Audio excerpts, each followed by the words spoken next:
Today we're replacing the nut on this cork guitar with a Graphtec nut.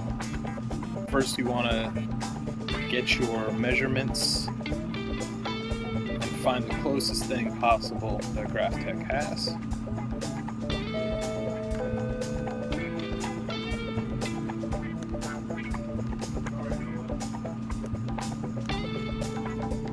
Once you get your measurements, we can begin the process of replacing the nut.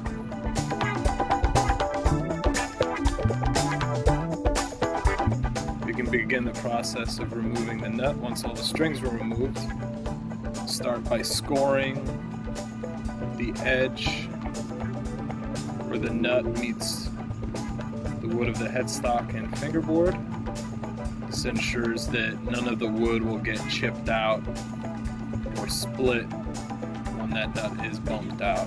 One of the most common ways of removing the nut is a light tap, as you see there, with a block. Got a little bit of wood torn out, it's not a big deal. So here's the nut we decided to use, and it's pretty close. We might have to do some trimming and shaping to get it working perfectly for this guitar, which is relatively easy to take care of with just a bit of sandpaper or a file. Also, the thickness will have to come down a little bit to fit in the slot. When you're sanding down the nut, it's good to check often to see how it fits. Don't go too far, because you'll probably have to start all over again with a new one. If you do, almost there. Now take care of the parts that are hanging off of either edge. Just a little bit of time is all it needs usually. Once we got the fit we're looking for, it's time to start fine-tuning the installation.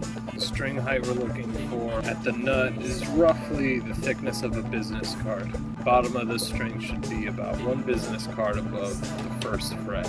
Once the nut's installed in the neck, I like to put a little graphite from a pencil in each string slot. This keeps the string from getting hung up in the nut, allows it to kind of move freely.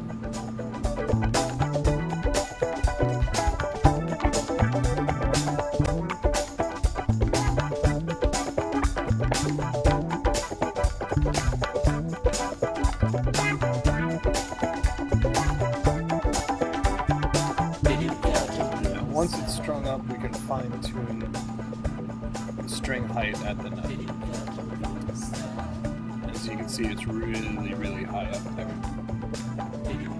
So the easiest way, since this nut is pre-slotted fairly precisely, by trimming it from the bottom.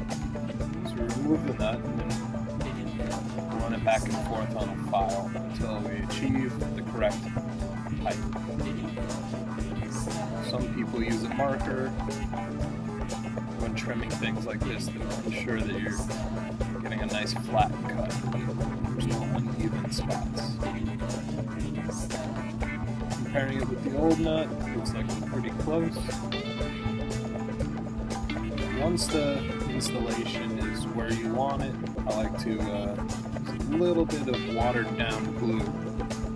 Keep it in, not too much, because we don't want it to be impossible to remove if it ever needs to be replaced. So just a little dab, a 50-50 wood glue and water.